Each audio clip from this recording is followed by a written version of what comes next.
오늘 우리는 사도행전 4장 말씀, 특별히 초대교회가 태동한 지 얼마 되지 않아서 거대한 권력기구였던 세상과의 충돌의 말씀을 기록되어 있는 본문의 말씀을 통하여서 오늘 이 속에 하나님께서 우리들에게 들려주시는 하나님의 귀한 말씀을 함께 나누길 원합니다.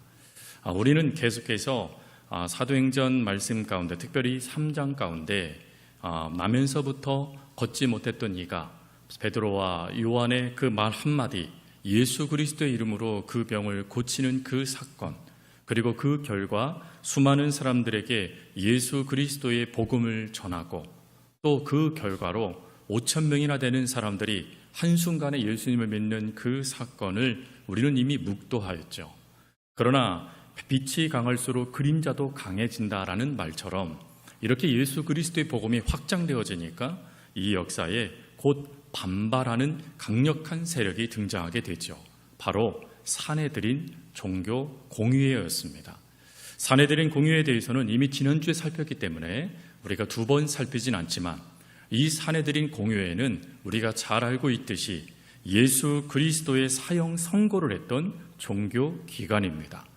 그러니 얼마든지 지금 이 베드로와 요한을 바로 그들의 서슬펄런 권력 앞에서 굴복시키고 그들에게도 사형 선고를 할 수 있는 절대 권력을 가진 그 권력 앞에 지금 베드로와 요한이 불려가서 신문을 받고 또 절체절명의 위기를 겪는 상황이 오늘의 배경이 되기도 합니다.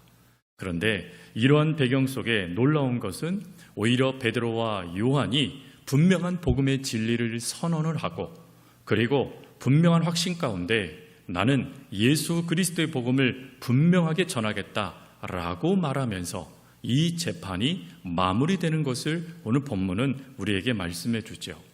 우리는 지난주에 왜 베드로와 요한이 이렇게 담대하게 말할 수 있었는가에 대한 두 가지 이유를 살폈습니다. 첫 번째 이유가 무엇이었습니까? 첫 번째, 그렇죠, 성령의 충만함 때문이라고 말씀드렸어요.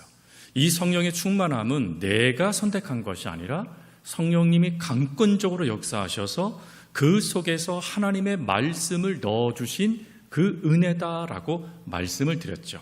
또 두 번째, 왜 담대하게 그들이 복음을 전했습니까? 예수 그리스도에 대한 구원의 확신 때문이었죠.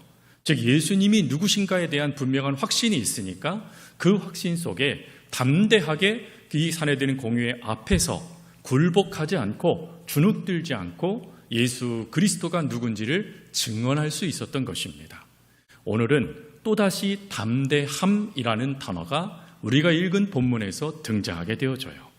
그런데 여기서 말하는 또 우리가 오늘 살필 담대함은 우리 안에서의 담대함이 아니라 세상 사람들이 우리를 통하여 발견하는 담대함의 이유를 말하는 것입니다.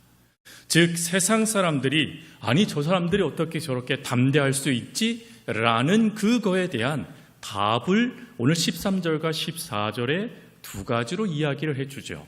그리고 그들의 위협과 또 그들의 경고에도 불구하고 왜 복음을 끝까지 이들이 증거할 수밖에 없는가, 이에 대한 분명한 이유도 오늘 본문에는 등장하게 됩니다. 먼저 첫 번째 우리가 살필 것은 세상의 예상을 뛰어넘는 변화라는 주제를 가지고 특별히 세상이 발견한 담대함에 대하여 우리가 함께 살펴볼 것입니다. 세상의 기준, 특별히 공의회라는 그 기관을 통해 나타나는 세상은 제자들을 대하여서 뭐라고 먼저 평가를 했습니까? 그들에 대하여 이렇게 평가를 했죠. 13절에 학문 없는 범인이다 라고 말이죠. 여기서 이 학문 없는 범인이라는 이것은 두 가지가 플러스된 건데, 먼저 이 학문이 없다라는 이것은 헬라어로 어떤 의미를 갖고 있냐면 정규 율법 과정을 배우지 않다라는 뜻을 갖고 있습니다. 여러분, 우리가 잘 알고 있는 사도 바울이 사울이었을 때 가말리엘 학파의 문화생이었죠. 가말리엘 학파는 그 당시에 최고 율법 교육기관이었습니다. 여기를 졸업을 하게 되어지면 어느 적정 기간의 수련 기간을 경험하면 그 뒤에 바로 사내들인 공의회로 들어갈 수 있게 되어졌습니다. 그러니 그 출세 가도가 열려져 있는 것이 바로 이 율법을 배우는 기간에 들어가는 거예요. 근데 지금 이들이 뭐라고 말하냐면 저들이 우리와 같이 율법을 배우지 않은 사람들이야 라고 하며 자신들의 우월감을 등장을 하고, 그리고 그 우월감을 드러냈으니까 그 우월감에 반대되는 멸시를 이야기해야 되잖아요. 그래서 그 쓴 단어가 뭡니까? 범인이라는 단어입니다. 여기서 이 범인이라는 이 단어는 두 가지의 뜻을 갖고 있는데, 첫 번째 단어는 평민이라는 뜻을 갖고 있습니다. 그러나 오늘 본문은 부정어로 써졌어요. 그러니까 부정문으로 쓰여지면 어떤 뜻을 담고 있냐면 무식하게 여기다 라는 뜻을 갖고 있습니다. 그러니까 자신들은 율법을 온전하게 배우는 구별된 엘리트이지만 쟤네들은 무식한 사람들이라고 생각했다라는 거예요. 그런데 이러한 생각이 완전히 뒤집어진 것입니다. 즉 그렇게 무식하다고 여겼고 제대로 율법을 모른다고 여겼던 그들이 오히려 엘리트였던 이들을 굴복시켜서 본문은 뭐라고 표현합니까? 이들이 비난하는 말을 더 이상 하지 못했다. 즉 더 이상 어떠한 말도 하지 못하도록 완벽하게 변호하다라는 것입니다. 여기에서 우리는 먼저 세상이 우리를 어떻게 생각하는지를 발견하게 돼요. 여러분, 세상은 끊임없이 우리를 얕봅니다. 끊임없이 그리스도인들을 멸시해요. 그리고 쉽게 제압하고 내가 조금만 엄포를 놔도 그리스도인들은 깨갱, 아이고 잘못했습니다 할 거라고 생각한다라는 것입니다. 지금 한국 사회에 나타나는 모습도 어찌 보면 이런 모습일 수 있습니다. 지금 분위기가 이래. 많은 사람들이 이렇게 얘기해. 그런데 너희들이 어떻게 무식하게 그런 말 할 수 있어? 라고 하면서 지금 이 엘리트라고 여겼던 공의의 사람들의 이 반응을 우리들에게도 동일하게 하고 있다는 것이죠. 그러나 그들이요, 놓친 게 하나가 있어요. 즉 그들 눈에는 그리스도인들이 부족해 보여요. 옹졸해 보여요. 자기들밖에 모르는 사람들인 것 같아요. 탐하는 사람들 같아요. 즉 그들은 완전하게 우리들이 얼마든지 무너뜨릴 수 있는 사람이라고 그들이 생각하는 것이죠. 하지만 오늘 본문은 그 생각이 완전히 잘못됐다라는 것을 그들이 인정하고 있는 것을 보게 되어지죠. 그들은 자신들이 지금 어떠한 말도 하지 못하는 그 상황 속에 그 무시했던 사람들에게 오히려 무시를 당하는 그 모습을 겪으면서 왜 이런 일이 발생됐을까 하는 이유를 찾습니다. 즉 담대하게 주의 복음을 증거하고 있는 베드로와 요한을 보면서 도대체 저들의 담대함에 그 이유가 무엇일까 하는 것을 그들이 찾기 시작했다라는 거예요. 찾다 보니까 두 가지가 발견하게 됩니다. 먼저는 무엇입니까? 그들이 그 담대함에 대해서 먼저 그들의 반응은 뭡니까? 이상하게 여겼다라고 성경은 이야기해요. 여기서 이 이상하게 여기다라는 이것은 당혹하며 그리고 동시에 뭘 담고 있냐면 경이롭게 여기다라는 뜻을 갖고 있습니다. 놀라워한다라는 거예요. 아니 어떻게 저 무식한 사람들이 어떻게 저럴 수 있어? 라고 하면서 그 이유를 찾는데 뭐라고 이유를 찾습니까? 첫 번째, 전에 예수와 함께 있던 줄도 알고 라고 그 이유를 찾아요. 여기서 이 전에 예수와 함께 있었다라는 것을 직역하면 이런 의미가 있습니다. 그들이 예수와 함께 있었음을 알아차렸다. 즉 그들이 지금 누구의 영향력을 받고 있는지를 발견하게 됐다라는 의미를 담고 있습니다. 즉 세상 사람들을 대표하는 공의회 회원들이 베드로와 요한의 그 담대함의 그 복음 증거하는 모습을 보면서 도대체 이들이 왜 이렇게 담대할 수 있지? 하고 그 원인을 파악해 보니까 누구 때문이래요? 예수님 때문이었다라는 거예요. 즉 예수님을 믿고 그들이 예수님의 영향을 받게 되어지니까 그 무식한 사람들이 변화되더라는 거예요. 그리고 변화될 뿐만 아니라 세상의 기준 자신들도 뛰어넘는 강력한 힘을 갖게 되어졌다라는 것을 발견하게 되다라는 것이 예수와 함께 있었던 줄도 알고라는 의미입니다. 여기서 분명하게 깨닫는 것은 세상 사람들은 그리스도인이라고 이야기한다면 무엇라고 생각을 하냐면 예수의 영향력을 받는 사람들 이라고 생각을 한다라는 거예요. 자, 그러면 질문을 드립니다. 여러분 어떠세요? 예수님의 영향력을 받고 계십니까? 아멘. 자, 저한테 얘기는 아멘 할 수 있죠. 자, 옆에 분에게 물어보세요. 당신은 예수님의 영향력을 받고 계십니까? 네. 아멘도 하셔야 되고 질문도 하셔야 되고. 그럼 여러분, 영향력을 받는다는 걸 뭘 의미하는 것이죠? 삶이 복음의 능력이 된다는 걸 말하는 것입니다. 우리 그리스도인들이 가끔 세상 사람들에게 비난받는 말 중에 하나가 무엇입니까? 입만 살아가지고 라고 말하는 거예요. 그리스도인들이 심지어 물에 빠지면 뭐만 둥둥 뜬대요? 입만 둥둥 뜬대요. 뭘 의미하는 거예요? 삶이 없다라는 거예요. 즉 분명히 그리스도인들은 예수님을 만난 사람들이고 그 예수님을 스승된 예수님과 함께 이 땅의 삶을 살아가면서 그 영향력을 받아 예수님을 닮아내며 보여주는 사람들인데 말은 그럴싸한데 삶이 엉터리다라는 거예요. 그래서 그 삶을 보니까 예수를 믿을 수 없겠다. 세상이 비난하는 거예요. 그런데 베드로와 요한은 어땠대요? 예수의 영향력을 받는 사람들이구나 라는 것을 공의회, 엘리트 교육을 받았던 그 사람들이 발견하게 되더라는 것입니다. 그것을 발견하게 되니까 여기에서부터 문제가 발생되는 거예요.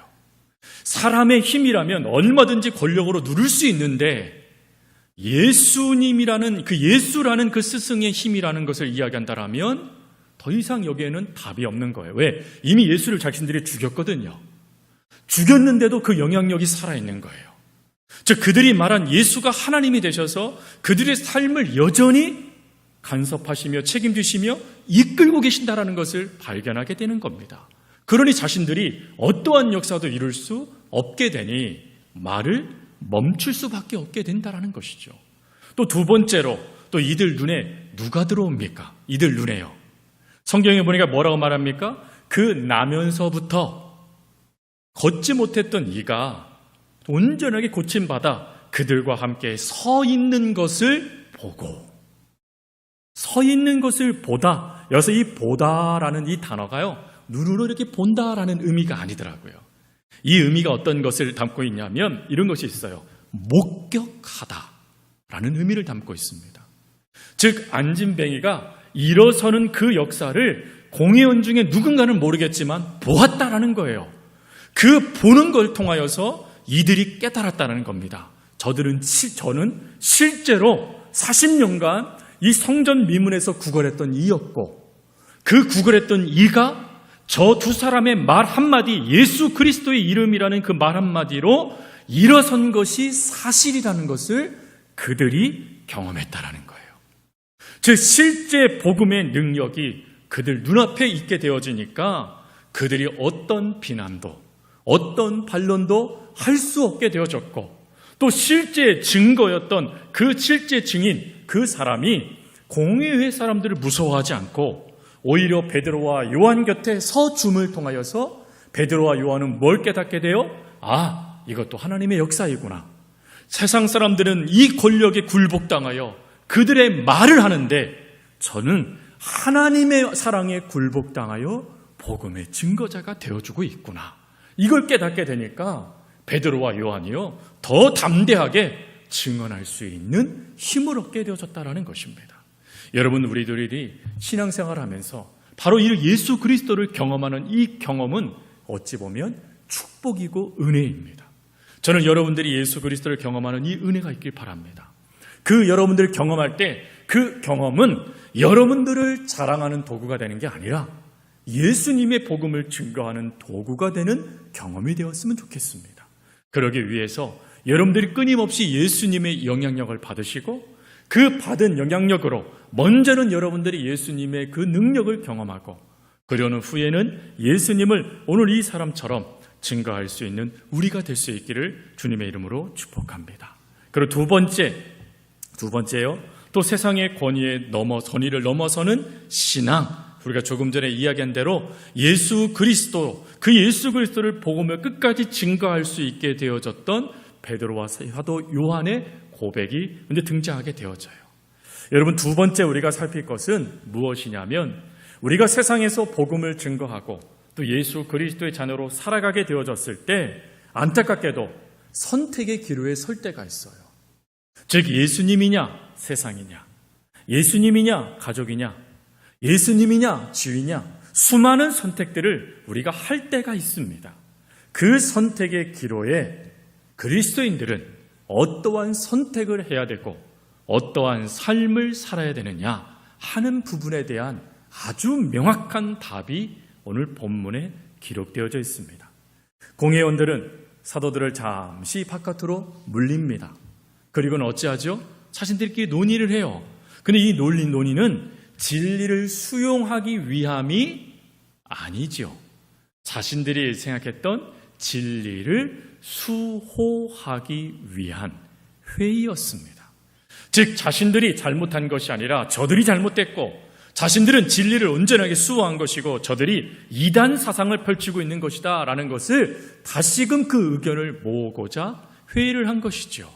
그리고 회의를 한 다음에 이것을 그대로 증언을 합니다. 그래서 뭐라고 말합니까? 너희들은 더 이상 그 어떤 것도 말하지 말고 그 어떤 것도 전하지 말아라 하고 강력히 경고했다라고 이야기합니다. 여러분, 여기서 이 경고하다라는 이것은 판결을 유보하다라는 뜻을 또 갖고 있어요. 이게 무슨 말입니까? 얼마든지 너희들을 판결할 수 있어 라는 것을 보여줬다라는 것을 말하는 거예요. 그런데 이때 대부분의 사람들, 아니 우리들이라도 어찌 되겠습니까? 그것이 자칫 잘못하면 사형 판결이 돼요. 자칫 잘못하면 내가 이스라엘 사람이라면 이스라엘 사람들의 국민으로서의 그 권리를 다 박탈당하게 돼요. 그럼에도 불구하고 아니요, 그래도 저는 예수님을 믿겠습니다 라고 말하는 것이 쉽겠습니까? 어렵겠지요. 선택의 그 기로에 갈등하겠지요. 그런데 베드로와 요한은 전혀 갈등하지 않고 19절, 20절 말씀을 고백합니다. 우리 19절, 20절 말씀을 우리 같이 한번 읽겠습니다. 베드로와 요한이 대답하여 이르되 하나님 앞에서 너희의 말을 듣는 것이 하나님의 말씀을 듣는 것보다 옳은가 판단하라. 우리는 보고 들은 것을 말하지 아니할 수 없다 하니 아멘. 여러분, 여기에서 베드로와 요한은 신앙의 본질을 꿰뚫는 아주 중요한 진리 두 가지를 이야기합니다. 그 진리는 뭐냐면 첫 번째, 진정한 권위는 누구에게 있는가 하는 것이에요. 즉 우리 그리스도인들, 하나님을 믿는 사람들은 누구의 말을 들어야 하는가, 이에 대한 답을 주는 거예요. 지금 바리새인들, 그 공의 회원들이 그들이 겁박하면서 어떤 말도 하지 마라 라고 이야기했을 때 베드로가 한 말이 무엇입니까? 우리가 너희의 말을 듣는 거와 하나님의 말씀을 듣는 것 중 무엇이 더 귀한지를 이야기해 보아라 라고 말하고 있는 거예요. 즉 내가 하나님 말씀을 듣는 것이 우리 모두에게 있어서 가장 중요한 신앙의 본질인데, 사람의 말을 듣는 것이 옳아 아니면 하나님의 말씀을 듣는 게 옳아, 너희들이 한번 대답해봐 라고 말하고 있는 것이에요. 여러분, 여기에서 우리가 기억해야 될 것이 뭡니까? 세상은 끊임없이 세상의 법을 따르라고 말을 해요. 세상의 많은 사람들은 자신들의 그 법과 같은 말을 따르고 그것에 순종하라고 얘기합니다. 하지만 그리스도인들의 진정으로 그리스도인 따라야 될 것은 세상의 권위가 아니라 참 권위자 되신 하나님, 그 하나님을 우리가 온전히 믿고 그 하나님만을 따라가는 삶을 살아야 된다는 것입니다. 그리고 이 고백은 또 어떤 뜻을 담고 있습니까? 우리는 하나님의 말씀에만 순종하겠다라는 뜻을 갖고 있습니다. 여러분, 하나님의 말씀에만 순종하겠다라고 말을 했으니 결국 그들의 말은 듣지 않고 자신들을 구원해 주시고, 그리고 구원자신 참 예수 그리스도를 믿게 해주신 그 하나님의 말씀만 듣겠다라고 이들이 인정을 하고 있는 것입니다. 성도 여러분, 신앙의 본질이 뭘까요? 바로 이것이에요. 하나님의 권위를 인정하고 그 말씀에 순종하며 그 말씀을 선택하는 것, 이게 신앙의 본질입니다. 쉽지 않아요. 왜 그렇습니까? 우리는 말로써 오늘 이 성전 안에서는 얼마든지 아멘 할 수 있어요. 하지만 현실이 될 때 생존, 삶, 이 수많은 것들의 문제가 발생되어져서 내가 자칫 잘못 선택하면 그 선택으로 말미암아 나에게 피해가 온다라는 그 일들이 주어지게 됐을 때 우리는 이 부분에서 신앙이 흔들릴 수 있어요. 하지만 사도 바울과 베드로가 말하는 거예요. 그리스도인은 하나님의 말씀만 따르는 사람들이다. 그리스도인들은 하나님의 권위를 인정하며 그 권위자 대신 하나님의 뜻대로 살아가는 자들이다. 이것을 베드로와 요한이 선언해주고 있는 거예요. 그리고 두 번째 뭘 표현합니까? 내적 필요성. 다른 표현으로 왜 복음을 증거해야 하는가에 대한 답을 좀 줍니다. 오늘 그 답으로 뭐라고 표현합니까? 말하지 아니할 수 없다라고 표현을 해요. 여러분, 말하지 아니할 수 없다라는 이것은 쉬운 말로 복음을 증거하지 말라는 거, 나 지키는 거 불가능해 라는 말이죠. 그러나 이거보다 더 중요한 게 있어요. 이 말의 원어를 보니까 어떻게 해석이 되어지냐면 복음은 내 생명이기에 그 생명을 포기할 수 없다라는 의미를 담고 있어요. 나는 말하지 않을 수 없다라는 것은 단지 복음을 전하느냐 안 전하느냐 이것이 아니라 복음이 자신들에게는 생명이라는 거예요.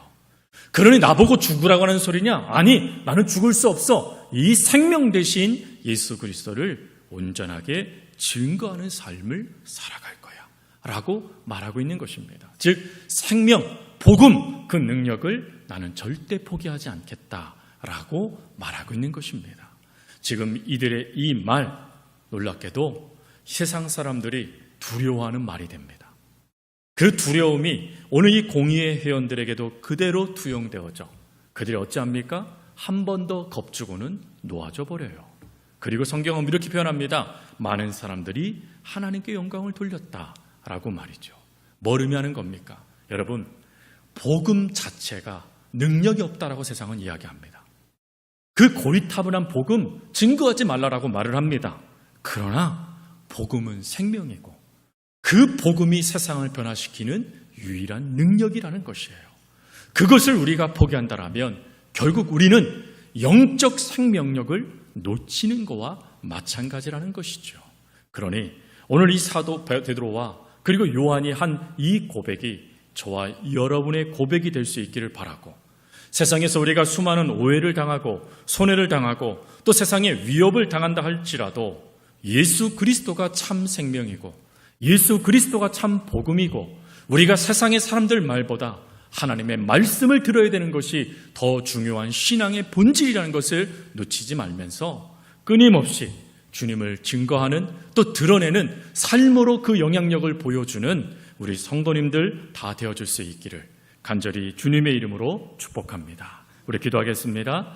사랑과 은혜가 많으신 하나님 아버지, 오늘 말씀을 통해서 하나님 그 위협적인 현장에서 베드로와 요한이 예수 그리스도를 온전히 증거하고 그리고 예수 그리스도를 증거하는 그 담대함 속에 세상 사람들이 예수님을 발견하게 되고 또 예수님의 권위, 그 능력의 실제를 보면 통하여서 어떠한 말도 하지 못한 채 그 역사에 굴복했던 모습처럼 하나님, 저희들도 예수 그리스도의 그 영향력을 받는 하나님의 자녀들이오니 그 영향력이 담장을 넘어 세상에 보여지는 하나님의 영향력이 될 수 있도록 도와주시옵시고, 그리고 그 영향력의 핵심이 예수 그리스도 복음이 될 수 있도록 도와주시옵시며, 그리고 그 복음의 역사들을 저희들이 생명력처럼 여기면서 그 생명력 대신 예수 그리스도의 그 복음을 온전하게 증거할 수 있는 저희들, 그리고 세상의 말보다 하나님의 말씀을 더 귀 기울이며